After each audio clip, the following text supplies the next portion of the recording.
Luke 22, Judas agrees to betray Jesus. The festival of unleavened bread, which is also called Passover, was approaching. The leading priests and the teachers of religious law were plotting how to kill Jesus, but they were afraid of the people's reaction. Then Satan entered into Judas Iscariot, who was one of the 12 disciples, and he went to the leading priests and captains of the temple guard to discuss the best way to betray Jesus to them. They were delighted, and they promised to give him money. So he agreed and began looking for an opportunity to betray Jesus, so they could arrest him and when the crowds weren't around. The Last Supper. Now the festive of the unleavened bread arrived. Then the Passover lamb is sacrificed.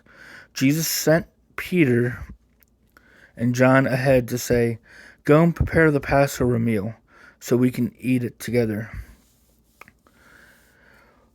"Where do you want us to prepare it?" they asked him.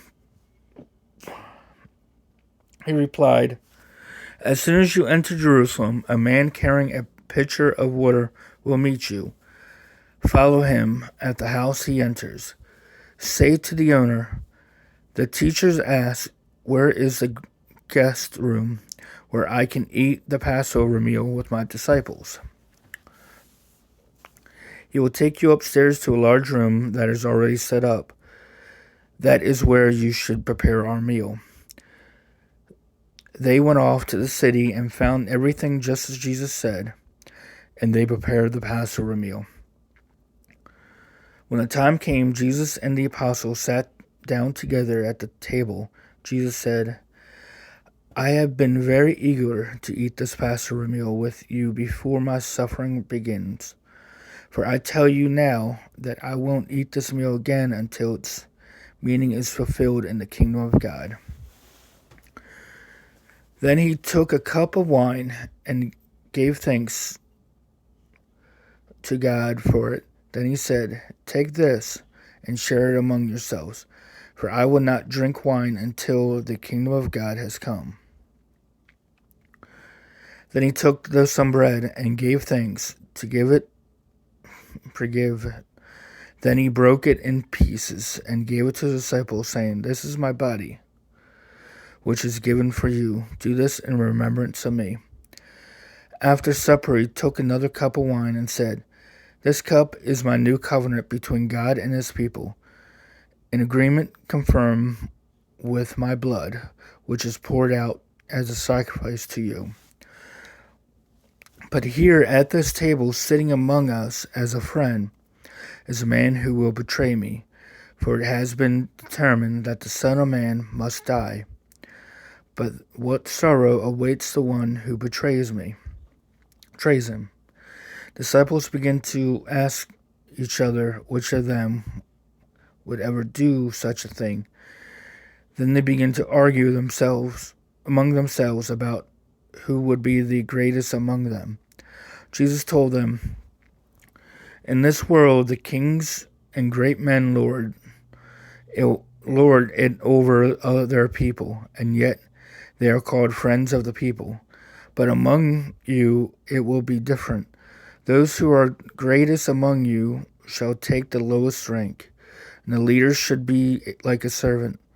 Who is more important, the one who sits at the table or the ones who serve? The one who sits at the table, of course, but not here. For I am among you as one who serves. You have stayed with me in my time of trial, and just as my Father has granted me a kingdom, I grant you the right to eat and drink at my table in my kingdom. And you will sit on the thrones, judging the 12 tribes of Israel." Jesus predicts Peter's denial. "Simon, Simon, Satan has asked to sift each of you like wheat. But I have pleaded in prayer for you, Simon, that your faith shall not fail. So when you have repented and turned to me again, strengthen your brothers. Peter said, Lord, I'm all ready to go to prison with you and even die with you. But Jesus said, Peter, let me tell you something. Before the rooster crows tomorrow morning, you will deny 3 times that you even knew me. Then Jesus asked him, when I sent you out to preach the good news, and you did not have money, the traveler's bag, or extra pair of sandals, did you need anything? No, they replied. But now, he says, take your money and traveling bag. And if you don't have a sword, sell your cloak and buy one. For the time has come for the prophecy about me to be fulfilled. He was counting among the rebels. Yes, everything written about me by the prophets will come true. Look, Lord, they replied, we have 2 swords among us. That's enough, he said. Jesus prays on the mountain of Olives. Then the occupation by the disciples, Jesus left the upstairs room and went as usual to the mountain of Olives. There he told them, pray that you will not give into temptation. He walked away about the stones, throwing and kneeling down and praying. Father, if you are willing, please take this cup of suffering away from me. Yet I want your will to be done, not mine. The angels from heaven approached and strengthened him.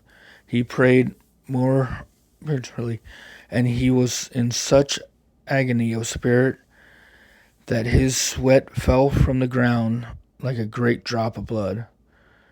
And at least he stood up again and returned to his disciples, only to find them asleep, exhausted from grief. Why are you sleeping? He asked. Get up and pray, so that you will not given into temptation. Jesus is betrayed and arrested. But even as Jesus said this, a crowd approached, led by Judas, one of the 12 disciples. Judas walked over to Jesus to greet him with a kiss. But Jesus said, Judas, would you betray the Son of Man with a kiss? When the other disciples saw what was about to happen, they explained, Lord, should we fight? We brought the swords, and one of them struck the high priest's slave, slashing his right ear. But Jesus said, no more of this. And he touched the man's ear and healed him. Then Jesus spoke to the leading priests and captives of the temple guard and the elders who have come for him. Am I some dangerous revolutionary, he asked, that you come with swords and clubs to arrest me? Why don't you arrest me in the temple? I was there every day, but this is your moment, the time when the power of darkness reigns. Peter denies Jesus. So they arrested him and led him to the high priest's home, and Peter followed at a distance. The guards lit a fire in the middle of the countryside and sat around it, and Peter joined them there. A servant girl noticed him in the firelight and began staring at him. Finally she said, this man was one of Jesus' followers. But Peter denied it. Woman, he said, I don't even know him. After a while, someone else looked at him and said, you must be one of them. No, man, I'm not, Peter reported. But an hour later, someone else instantly, this must be one of them, because he is a Galilean too. But Peter said, man, I don't know what you are talking about. And immediately, while he was still speaking, the rooster crowed. At that moment, the Lord turned and looked at Peter. Suddenly, the Lord's words flashed through Peter's mind. Before the rooster crows tomorrow morning, you will deny me 3 times that you even knew me. And Peter left the courtside weeping bitterly. The guards in charge of Jesus began mocking and betraying him. They blindfolded him and said, "Prophesy to us, who hit you that time?" And they hurled all sorts of terrible insults at him. Jesus before the council. At daybreak, all the elders of the people assembled, including the leaders, priests, and the teachers of religious law. Jesus was led before this high council, and they said, "Tell us, are you the Messiah?" But he replied, "If I tell you, you won't believe me. If I ask you a question, you wouldn't answer. But from now on, the Son of Man will be seated in the place of power at God's right hand." They all shouted, "So you are claiming to be the Son of God?" And he replied, "You say that I am."